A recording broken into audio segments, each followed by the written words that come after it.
Okay, so a wrist tape video for you, looking at blocking a little bit of extension this way and flexion. So wrist sprain, we would be using this for.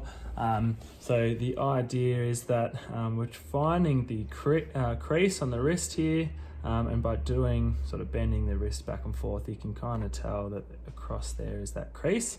You need two things, bit of Fixamol and the normal sports tape. This just is a hypoallergenic, so it's quite nice to sit underneath and it helps the tape grip on.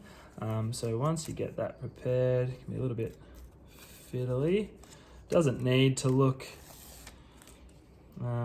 too great, but what you're doing is holding the patient in a little bit of extension. So you're finding that crease, and that's where you place that bit of Fixamol across, right on the edge there. Doesn't need to be tight, just placing it down. You might like to then get them to twist over and place it across there and pat down. Again, doesn't need to look too pretty. So again, getting them back into extension. We're using the rigid sports tape. You can get this at the chemist or even at your local Errol Street physio. Again, finding sort of about midway, ripping a little bit off. Again, now this doesn't need to be tight. It's basically just taking the tension of the tape in there, making sure that the patient holds their wrist in extension. We don't want this too tight. We don't want it cutting off circulation. We're basically just blocking a little bit of flexion extension. Usually do about 2 layers.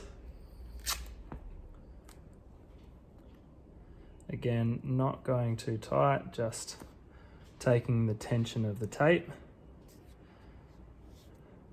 And then just patting down to get it to stick, and then getting them to test a bit of flexion extension. Again, it's not a huge block here, but blocking that last little bit of extension and flexion, which is often where we feel a bit of pain.